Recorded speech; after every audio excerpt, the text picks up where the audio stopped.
কেমন আছো? আশা করি সবাই খুব ভালো আছো। তো আজকে দেখো তোমাদের সামনে কি একটা নিউ রেসিপি নিয়ে চলে এসেছি। মানে আমি তো কোনো দিন করিনি, তার জন্য আমার কাছে নিউ লাগছে। তোমরা করে খেয়েছো নাকি বলো? আশা করি সবাই খাওনি এটা। তো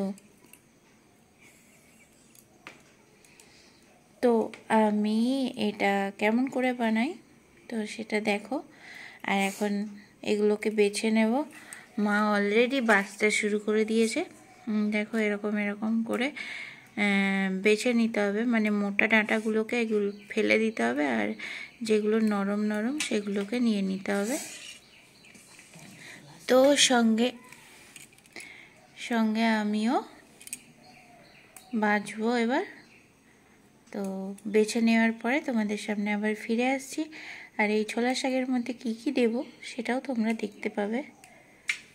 তো চলো আসছি ফিরে, ততক্ষণ অবধি অপেক্ষা করো।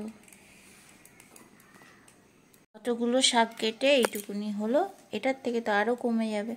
আর এখন আমি এই শাকগুলোকে কেটে নেব, কেটে নিয়ে ফিরে আসছি। দেখো এটাকে তো সুন্দরভাবে কেটে নিয়েছি আমি। তো এর মধ্যে দেব এবার সিম, বেগুন, মূলো সব, সেগুলো এবার কেটে নেব আমি। তো কেটে নিয়ে ফিরে আসছি। তো ক্যামেরাটা আমি ঠিকঠাক বসানোর চেষ্টা করছি যাতে তোমাদের কাটাগুলো দেখাতে পারি। এতক্ষণ পাচ্ছিলাম না, দেখো এবার পেরে গেছি।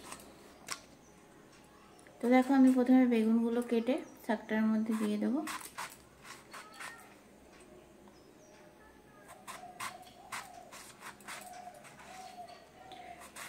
ছোলার শাকে বেগুন, মূলো, শিম এগুলো দিয়ে করলে না ফাটাফাটি লাগে। কারা কারা আমার মতো খেয়ে দেখেছো বলো? ট্রাই অবশ্যই করো যারা করনি এখনো পর্যন্ত। নতুন রাঁধুনি যারা আছো তারা আমার মতন করে করে দেখবে। আর এর মধ্যে যদি একটু বড়ি দিতে পারো কিন্তু খুব ভালো লাগে তাহলে খেতে। তো আমি এর মধ্যে 3টে বেগুন, 10টা মতন শিম আর একটা মূলো এটার মধ্যে দেব। এমনিতেও ভালো লাগবে, করে দেখো। বড়ির কথা বলছিলাম তোমাদের, বড়ি ছাড়াও কিন্তু ভালো লাগে। তো তোমাদের সবজিগুলো দিয়ে কাটতে বসলাম, তো দেখো করে অবশ্যই। সিমগুলো আধখানা করে নিতে পারো বা ছোট ছোট করেও কেটে নিতে পারো।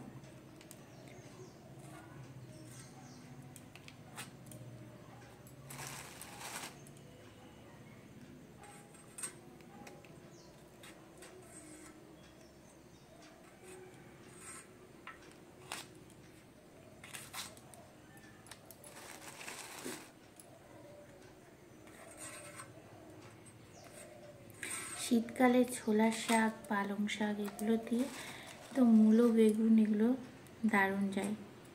বাছার ভয়ে কলকাতাতে নিয়ে আসি না, বাছতে প্রচণ্ড টাইম লাগে।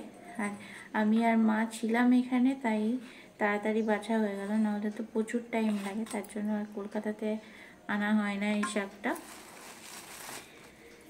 সবাই যখন একসঙ্গে থাকে এই শাকটা খাওয়াই হয় যখন বাড়িতে আসি আর কি। এই বাড়ি কিংবা পূর্বস্থলী বাড়িতে সবাই একসঙ্গে যখন থাকি তখনই শাকগুলো খাওয়া। এবার কাটছি মূলো।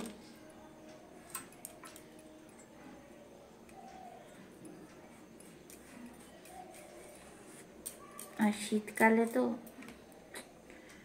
এই মূলো গন্ধটাই আলাদা লাগে পুরো। আমার তরকারিতে মূলোর গন্ধ খুব পছন্দ হয়। নিরামিষ সবজির ঝোল বলো, যে কোনো তরকারিতে মূলো দারুণ লাগে এই শীতকালটাতে।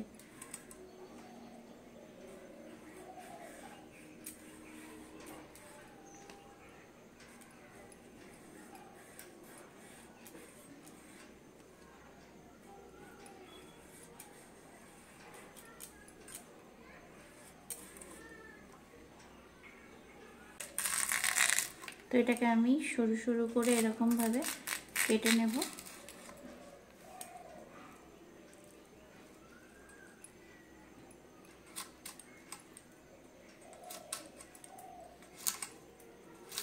শাকের প্রিপারেশনটা কাটা হয়ে দেখো কেটে নিয়েছি, তো এটা দিয়েই হবে শাকটা।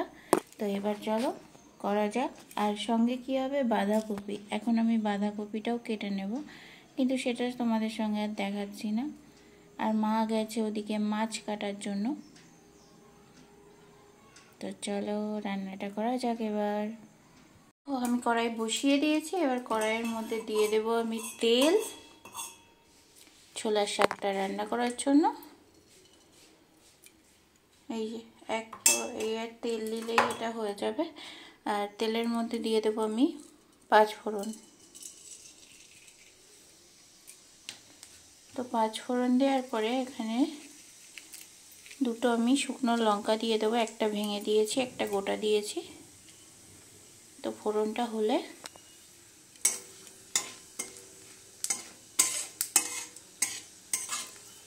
বোঝা যাবে যে খুব সুন্দর একটা গন্ধ বেরোবে এটা দিয়ে। যেহেতু তেলটা আমি একটু কমিয়ে দিয়েছিলাম, মানে গ্যাসটা, তো তার জন্য একটু দেরি হচ্ছে ফোড়নটা হতে। তো ফোড়নটা দিয়ে খুব সুন্দর একটা গন্ধ বেরিয়ে গেছে। এবার আমি দিয়ে দেবো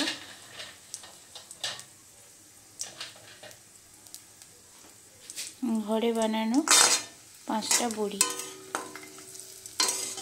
6টা মতন বড়ি দিয়ে দিলাম।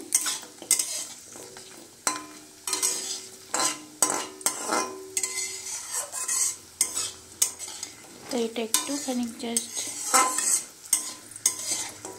তেলের সঙ্গে নেড়ে নেব।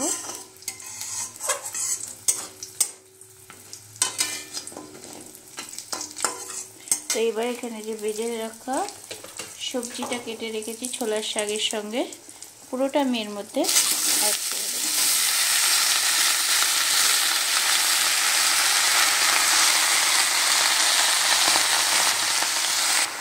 এবার শাকগুলোকে আমি একটু নেড়ে দেব।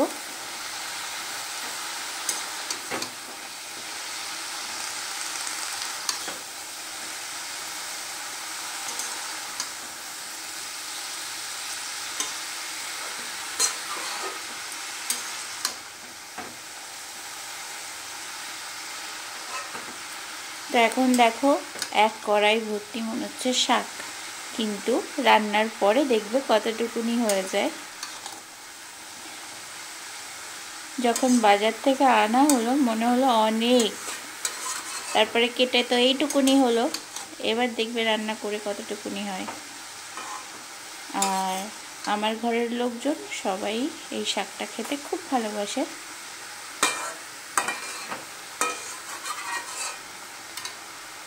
তো এর মধ্যে আমি এবার নুন মিষ্টি সব কিছু একে একে দিয়ে দেবো।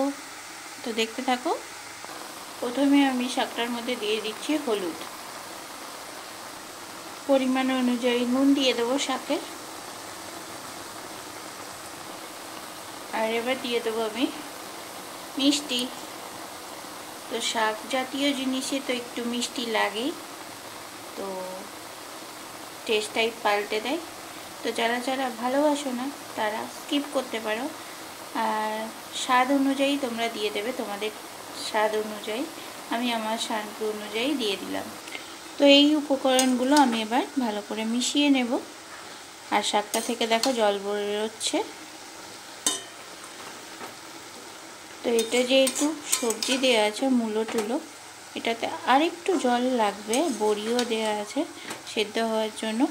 তো এখন আমি একটু জাস্ট নেড়ে নেব, নেড়ে নিয়ে এর মধ্যে আরেকটু জল দিয়ে ঢাকা দিয়ে দেবো, জাস্ট অল্প একটু জল রাখবে।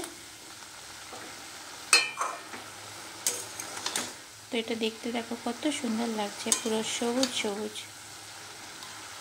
আর এটা খেতেও কিন্তু ততটাই সুন্দর হয়।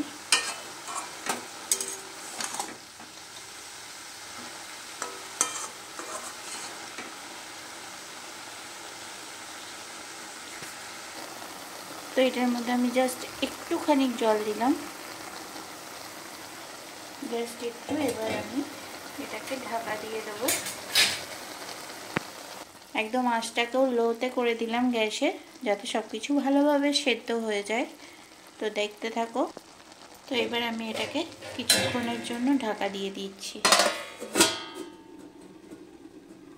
মিনিট 12 মতন আমি এটাকে ঢাকা দিয়ে রাখবো এখন। তো দেখো খুলে নিয়েছি ঢাকা। আমি তো এবার বড়িগুলোকে ভেঙে দেব। বড়িগুলো গোটা ভালো লাগে না, ভাঙাই ভালো লাগে। তো সব কিছু এবার আমি গলিয়ে গলিয়ে একটু দেখে নেব। তোমাদের তো আগেই বলেছি সব কিছু মিশে যাওয়া সব আমার পছন্দ, খাড়া খাড়া হয়ে উঠে থাকা একদম ভালো লাগে না। তো আমি এগুলো এবার মিশিয়ে নেব খুন্তির সাহায্যে। আর একটুখানি ঢাকা দিয়ে রাখতে হবে। আমি এগুলো ভেঙে নিই, তারপরে আমি আর একটুখানি ঢাকা দিয়ে দেবো এটা।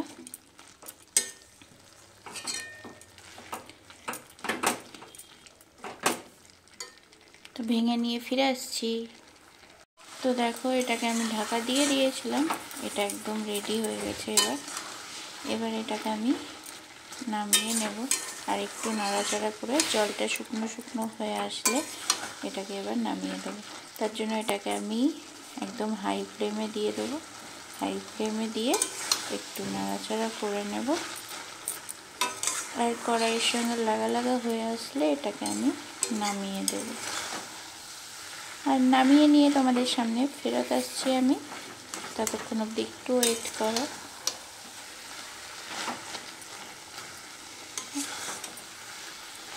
আর তোমাদের ভিডিওটা কেমন লাগলো অবশ্যই জানিও। আর নতুন বন্ধুরা যারা আমার চ্যানেলে আসছো এখনো পর্যন্ত আমাকে সাবস্ক্রাইব করোনি, তারা প্লিজ সাবস্ক্রাইব করে আমার পাশে থেকে যেও। আর বেল আইকন যেটা আছে ওটাকে অল করে দিও। তো চলো আমি এটাকে সার্ভ করে নিয়ে ফিরে আসছি। তো এই যে বন্ধুরা, এটা একদম রেডি হয়ে গেছে। কত সুন্দর দেখতে লাগছে দেখো। আর তোমাদের রেসিপিটা কেমন লাগলো অবশ্যই আমাকে জানিও। ওয়েট করি তোমাদের ভালো ভালো কমেন্ট পড়ার জন্য। তো প্লিজ সবাই জানিও কেমন লাগলো।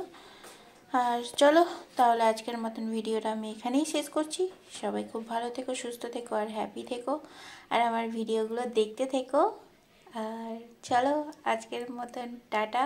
ফিরে আসবো আবার নতুন একটা রেসিপি নিয়ে কিংবা ব্লগ ভিডিও নিয়ে। ততক্ষণ অবধি তোমরা খুব ভালো থেকো।